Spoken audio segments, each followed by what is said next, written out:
إن الحمد لله نحمده ونستعينه ونستغفره ونعوذ بالله من شرور أنفسنا ومن سيئات أعمالنا من يهده الله فلا مضل له ومن يضلل فلا هادي له أشهد أن لا إله إلا الله وحده لا شريك له وأشهد أن محمدا عبده ورسوله صلى الله عليه وسلم لا نبي بعده اللهم صل وسلم وبارك على هذا النبي الكريم وعلى آله وأصحابه أجمعين أما بعد فيا عباد الله أوصيكم وإياي بتقوى الله فقد فاز المتقون اتقوا الله حق تقاته ولا تموتن إلا وأنتم مسلمون فقال الله تعالى في القرآن الكريم وبقوله يهتدي المهتدون أعوذ بالله من الشيطان الرجيم بسم الله الرحمن الرحيم قد كانت لكم أسوة حسنة في إبراهيم والذين معه صدق الله العظيم. Ma'asyiral muslimin jamaah Jumat rahimakumullah. Senantiasa dan selalu kita bersyukur kepada Allah Subhanahu wa taala atas semua nikmatnya kepada kita bersama. Kapanpun, dimanapun, dan dalam kondisi apapun. Semoga dengan kita selalu bersyukur, Allah semakin membuka pintu rahmat dan rezekinya kepada kita bersama. Amin ya rabbal alamin. Kemudian selalu berikan salam kita mohon kepada Allah. Semoga tetap tercurahkan kepada Habibana wa Nabiyyana Muhammad sallallahu alaihi wasallam, kepada para sahabat, keluarga, dan pengikutnya hingga akhir zaman nanti. Allahumma shalli ala Muhammad wa ala ali sayyidina Muhammad. Khatib berwasiat kepada kita semua, termasuk kepada khatib sendiri. Siapapun kita kaum muslimin, ada waktu, ada masanya, dan ada saatnya untuk kembali kepada Allah Subhanahu wa taala meninggalkan dunia ini. Pangkat tertinggi kita adalah pensiun. Titel terakhir kita adalah al-mahfuz. Dan hari ini kita semua sedang menunggu dan menunggu keasahan. Oleh karena itu, sebelum semua terlambat, sebelum masa itu datang, saat itu tiba, waktu itu sampai, marilah kita terus berupaya meningkatkan kualitas keimanan dan ketakwaan kita kepada Allah Subhanahu wa taala dengan istiqomah menjalankan semua perintah-perintahnya dan menjauhi semua larangannya. Ma'asyiral muslimin jamaah Jumat rahimakumullah. Salah satu yang amat kita butuhkan dalam kehidupan yang baik ini adalah keteladanan dari figur-figur yang bisa kita teladani. Oleh karena itu, kaum muslimin, di bulan Zulhijjah ini kita mengenang kembali sosok manusia agung yang diutus oleh Allah menjadi nabi dan rasul, yakni Nabi Ibrahim alaihissalam beserta keluarga. Karena keagungan kepribadiannya, maka beliau patut dan pantas kita jadikan sebagai contoh dan teladan dalam hidup dan kehidupan kita sehari-hari. Allah katakan dalam surah Al-An'am 4, qad kanat lakum uswatun hasanah fi Ibrahim walladzina ma'ah. Sungguh telah ada contoh yang baik bagimu pada Ibrahim dan orang-orang bersama mereka. Dalam surah An-Nahl ayat 120 Allah katakan juga, inna Ibrahim kana ummatan. Sesungguhnya Ibrahim itu adalah ummah, sosok dari suatu bangsa. Ayat ini kemudian menjelaskan kepada kita begitu mulianya Ibrahim alaihissalam di sisi Allah Subhanahu wa taala. Sosok yang satu di mata Allah sama dengan sosok suatu bangsa. Kalau dalam konteks Indonesia, 275 juta, keagungan kemuliaan Ibrahim alaihissalam sama dengan 275 juta. Dalam konteks negara kita misalnya, terbesar penduduknya 1,40 miliar, kemuliaan keagungan Ibrahim sama dengan 1,40 miliar. Yang itu kaum muslim. Jangan kita. Rasulullah pun Allah suruh untuk mencontoh dan meneladani Nabi Ibrahim alaihissalam. Kata Allah, "Tsumma auhayna ilaika an tabi' millata Ibrahim hanifah." Aku perintahkan kepada Muhammad, hendaklah engkau mengikuti jejak-jejak Nabi Ibrahim alaihissalam. Rasulullah saja kaum muslimin dan penulis Nabi Allah perintahkan untuk mengikuti Ibrahim alaihissalam. Jangan kita. Ini pertanda adanya spektakuler yang luar biasa dan fenomenal pada Ibrahim alaihissalam. Lebih itu kaum muslimin, apa contoh dan teladan yang bisa kita ambil dari beliau? Yang pertama adalah Nabi Ibrahim alaihissalam meninggalkan jejak-jejak yang baik. Imam Nawawi dalam Mutasir mengatakan, kenapa Ibrahim disebut sebagai umatan, sosok suatu bangsa? Karena beliau meninggalkan jejak-jejak yang baik. Nabi mengatakan, "Man dalla ala khairin falahu mislu ajri fa'il." Barang siapa meninggalkan jejak-jejak baik atau kebaikan, maka mereka akan mendapat pahala dari kebaikan itu. Dan mereka akan terus mendapat pahala jika orang lain mengikuti jejak-jejak mereka tanpa mengurangi pahala orang mengerjakan. Oleh karena itu kaum muslimin, apa jejak baik yang Ibrahim tinggalkan kepada kita? Yakni Baitullah, rumah Allah, Ka'bah, tempat berkumpulnya umat muslim dunia dan arah kiblat seluruh muslim dunia. Kalau kita bertanya hari ini berapa jumlah muslim dunia adalah, kalau data PBB mengatakan 1/3 dari jumlah penduduk dunia ini. Kalau misalnya ada 6 miliar, berarti ada 2 miliar jumlah muslim di dunia ini.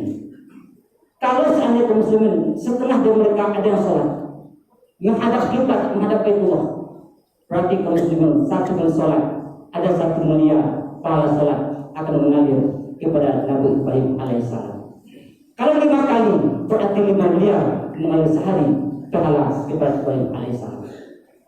Belum lagi tawaf, belum lagi sa'i, air zam-zam, wukuf di Arafah, mata jumlah dan segala macam. Begitu besar tanpa pahala yang mengalir kepada Ibrahim alaihissalam karena belum meninggalkan jejak baik dalam kehidupannya. Oleh karena itu kaum muslimin, jika kita ingin besar di hadapan Allah Subhanahu wa taala, jika kita ingin mulia di hadapan Allah Subhanahu wa taala, maka tinggalkanlah jejak-jejak baik dan kehidupan kita ini. Jangan tinggalkan jejak keburukan. Ini yang pertama muslimin. Yang kedua adalah ketaatan dan kecintaan Nabi Muhammad SAW kepada Allah melebihi daripada kecintaan dan ketaatan kepada keluarga dan makhluk lainnya. Berbicara tentang ketaatan kaum muslimin, patut kita mencontoh Ibrahim alaihissalam. Kenapa? Karena ketaatannya bukan sebarang ketaatan. Takwanya bukan sebarang takwa. Kualitas itu adalah taat yang totalitas. Ini bisa kita lihat kaum muslimin, beliau rela meninggalkan anak yang masih bayi istrinya di sebuah perang pasir arus besar yang tidak ada kehidupan. Setelah anak dewasa, beliau rela mengorbankan untuk jaga sebagai korban. Itu semua pertanda kena kecintaan dan ketaatan kepada Allah Subhanahu wa taala.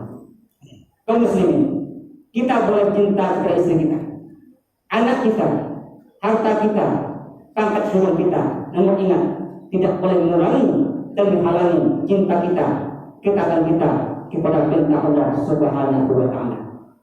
Oleh karena itu, jika kita mencontoh Ibrahim alaihissalam, maka apapun perintah yang datang dari Allah, berat atau ringan, suka tidak suka, jawabnya adalah sami'na wa ata'na. Kami dengar dan kami patuh. Itu bentuk bukti ketaatan yang berkualitas. Yang ketiga, muslim, ketabahan dan kesabarannya dalam menghadapi ujian dan cobaan dari Allah Subhanahu wa taala. Begitu banyak cobaan dan ujian Allah berikan kepada Ibrahim alaihissalam beserta keluarganya. Yang banyak adalah beliau dilahirkan dari seorang ayah yang kafir sehingga beliau berpisah di usia muda. Beliau juga rela dibakar oleh Namrud dan bahkan mempertahankan agama Allah. Beliau baru memperoleh anak keturunan di usia tua, di usia lanjut ketika berumur lebih kurang 26 tahun. Ketika anak masih bayi, Allah perintahkan untuk meninggalkan lemah yang tandus, perampas yang tandus. Dan setelah anak dewasa, Allah perintahkan pula untuk menyembelihnya. Dan banyak lagi ujian lain yang Allah berikan. Semua itu mampu dilewati karena ketabahan dan kesabarannya, dengan tabah bersabar karena cinta dan taat kepada Allah Subhanahu wa Ta'ala. Kaum muslimin, ujian yang kita terima hari ini, cobaan yang kita rasakan hari ini, yang kita anggap luar biasa, sebetulnya belum seberapa dibandingkan dengan ujian yang Allah berikan kepada Ibrahim alaihissalam. Oleh karena itu, kaum muslimin, jauh-jauh hari Allah telah meminta bersama. Dan bersama Allah ayat 2 Allah katakan, hasiban nasu ayasrafu ayyaqulu amanna wa hum la yuftanun. Dan tidak akan aku biarkan dirimu akan beriman sebelum aku uji Allah. Jadi kaum muslimin, semakin tinggi keimanan seseorang, maka semakin banyak pula ujian yang akan datang diterima. Pepatah mengatakan, semakin tinggi sebuah pohon, maka semakin kencang pula angin dan badai yang akan menerpanya. Ini yang ketiga, kaum muslimin. Yang keempat adalah selalu dan banyak bersyukur. Apapun ujian yang Allah berikan kepada beliau, di samping tabah dan sabar, beliau juga selalu dan banyak bersyukur. Kenapa demikian? Karena beliau merasakan dan meyakini bahwa sesungguhnya nikmat Allah itu jauh lebih banyak ketimbang ujian dan cobaan yang beliau terima. Oleh karena itu, kaum muslimin, mari kita berenung. Kita renungkan, mana banyak Allah berikan kita sehat ketimbang sakitnya. Mana banyak Allah berikan kita lapang ketimbang sempitnya. Mana banyak Allah berikan kita susah ketimbang senangnya. Oleh karena itu, kaum muslimin, tidak ada satu pun asa kita untuk tidak bersyukur di hadapan Allah Subhanahu wa Ta'ala. Masyarakat muslimin, jemaah yang rahimakumullah. Kisah seorang pemuka pernah sakit bernama dan iskan. Di rumah sakit, saat diperiksa, dokter mengatakan bahwa beliau ada 30 cm pembuluh darah yang rusak. Saya tanya ke dokter, kaum muslimin, berapa biayanya? Kurang lebih adalah 5 juta untuk 30 cm. Beliau bertanya kepada dokter, bidang soal, baik dokter, kira-kira berapa panjang pembuluh darah yang ada dalam tubuh kita ini? Dokter mengatakan kurang lebih 200 mm atau sebanyak 20 kilo. Kalau muslimin, kalau 30 cm setengah miliar, 1 mata 1 miliar, berarti ada 200 triliun. Allah titipkan kepada kita pembuluh darah tersebut. Belum lagi kepala kita, telinga kita, mata kita, jantung kita, hati kita, lever kita, ginjal kita, sampai kaki kita. Berapa harganya? Si Allah Subhanahu wa Ta'ala. Oleh itu, kaum muslimin, tidak ada yang mahal kita untuk tidak bersyukur kepada Allah Subhanahu wa Ta'ala. Kapanpun, dimanapun, dan meskipun, nah kita bersyukur kepada Allah Subhanahu wa Ta'ala. Yang terakhir, kaum muslimin, contoh yang bisa kita ambil adalah Ibrahim alaihissalam mampu mendidik anak keluarganya menjadi keluarga yang soleh dan solehah. Keluarga yang soleh. Ismail tidak akan soleh kalau tidak dididik oleh seorang ibu yang bernama Siti Hajar yang soleh. Siti Hajar tidak akan menjadi istri yang solehah, ibu yang solehah, kalau tidak dididik oleh seorang suami bernama Ibrahim yang soleh. Nabi Ibrahim tidak akan soleh kalau tidak langsung dididik oleh Allah Subhanahu wa Ta'ala melalui wahyu. Oleh karena itu, kaum muslimin, anak yang soleh akan mudah dilahirkan dari keluarga dan lingkungan yang soleh. Meskipun ada pengecualian, karena pepatah mengatakan daun jatuh tidak jauh dari batangnya. Oleh karena itu, kaum muslimin, menyiapkan anak yang soleh adalah tugas tunjukkan kepada orang tua, selaku orang tua. Kata Allah, wal yakhshal ladzina rabbahum min khalqihim dzurriyyatan dha'afan khafu 'alaihim fayattaqullah wal yaqulu qawlan syadida. Adalah kamu untuk orang tua meninggalkan anak-anak terlalu generasi-generasi yang lemah, baik lemah imannya, lemah akidahnya, lemah ibadahnya, lemah fisiknya, maupun lemah ekonomi dan kehidupannya. Oleh karena itu muslimin, menyiapkan anak-anak yang soleh adalah tugas kita dan sangat berat muslim hari ini ke muslim. Kenapa? Karena begitu banyak hambatan dan keanggapan ada. Mulai dari pergaulan bebas, seks bebas, narkoba, LGBT, dan termasuk teknologi yang sangat canggih dalam HP ini. Kalau tidak hati-hati kaum muslimin akan dapat merusak mental anak-anak turunan kita. Oleh karena itu kaum muslimin, jika kita ingin melihat, membayangkan bagaimana nasib kita nanti di kampung akhirat, di liang lahat, di alam kubur, perhatikanlah bagaimana kondisi anak-anak kita hari ini. Apakah masih kenal dengan Allah? Apakah masih mau sholat, mau berpuasa, kenal dengan Musa atau tidak? Oleh karena itu kaum muslimin, anak yang soleh adalah harta terbaik kita. Anak yang soleh adalah yang selalu bersama kita nanti di kampung kita. Oleh karena itu kaum muslimin, di momentum Dzulhijjah ini, mari kita bangun sejenak. Dari sekian banyak adat yang Allah berikan kita, berapa orang yang telah menjadi anak-anak yang soleh? Oleh karena itu kaum muslimin, apa upaya yang kita lakukan agar kita bisa menekan anak-anak yang soleh? Minimal ada 4 cara. Yang pertama adalah hendaklah kita sebagai orang tua menjadi contoh yang baik untuk anak-anak kita. Al-Ummah Madrasatul Ula. Orang tua adalah sekolah pertama untuk anak-anaknya. Jadi sebelum anak kita mengenal lingkungannya, mengenal sekolah, mengenal temannya, orang tua adalah contoh terbaik bagi anak-anak kita. Oleh karena itu kaum muslimin, jangan sampai anak kita berkepentingan ganda. Ketika di sekolah diajarkan sholat, sementara di rumah orang tua tidak sholat. Di sekolah diajarkan menuntut aurat, di rumah orang tua tidak. Oleh karena itu kaum muslimin, dan kita menjadi contoh yang baik untuk anak-anak kita. Yang kedua adalah berikanlah anak-anak kita makan dan minum dari rezeki yang halal saja. Untuk apa banyak melimpah kaum muslimin tapi bercampur dengan haram? Karena itu akan dapat merusak kepribadian, perilaku dan akhlak anak-anak kita. Karena itu kaum muslimin, kalau kita punya anak yang nakal, yang tidak mau taat kepada Allah, yang jauh dari kebenaran dan hobi maksiat, mungkin bisa dievaluasi. Ada nggak makanan yang tidak baik kita berikan kepada anak-anak kita? Yang ketiga kaum muslimin, berikan pendidikan agama sejak ini. Jangan sampai anak kita terlalu rusak baru kita berikan pendidikan agama. Oleh karena itu kaum muslimin, tanamkanlah pendidikan agama pada anak kita sejak ini. Ketika mereka bisa menghafal Quran, hafal hadis, membaca kitab dan ilmu lainnya, itu pahalanya akan melalui kepada kita selaku orang tuanya. Yang terakhir kaum muslimin adalah sering-sering kita berdoa kepada Allah Subhanahu wa taala. Karena doa itu adalah tanpa hijab dari Allah Subhanahu wa taala. Sebagai contoh doa Ibrahim alaihissalam misalnya, Rabbi habli minas sholihin. Ya Allah, berikan aku anak-anak yang saleh. Rabbana hab lana min azwajina wa dzurriyyatina qurrata a'yun waj'alna lil muttaqina imama. Ya Allah, doa kepada kami istri dan anak-anaknya berhati serta memimpin bagi orang yang bertakwa. Rabbi ja'alni muqimas shalah wa min dzurriyyati Rabbana wa taqabbal du'a. Ya Tuhanku, jadikanlah aku dan cucuku yang tetap dalam keadaan salat. Oleh itu kaum muslimin, semoga kita bisa mencontoh Ibrahim alaihissalam dan hidup dari kehidupan kita sehari-hari. Semoga bermanfaat kita menyampaikan dan kita mendengarkan.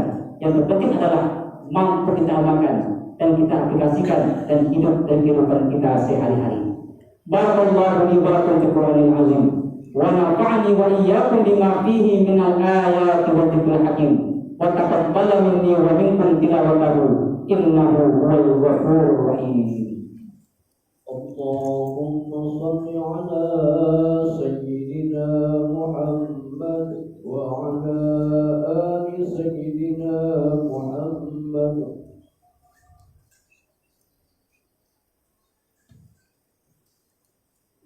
Alhamdulillahilladzi hamdan katsiran kama amara. Asyhadu an la ilaha illallah wahdahu la syarika lah. Wa asyhadu anna Muhammadan abduhu wa rasuluh sallallahu alaihi wasallam la nabiyya ba'da. Allahumma fassalli wa sallim wa barik ala hadzal nabiyyil karim wa ala alihi wa ashabihi ajma'in. Amma ba'du fa ya ibadallah, usikum wa iyaya bitaqwallah faqad fazal muttaqun. ittaqullaha haqqa tuqatih wa la tamutunna illa wa antum muslimun. Wa qala Allah ta'ala fil Qur'anil Karim, a'udzu billahi minasy syaithanir rajim. Bismillahirrahmanirrahim.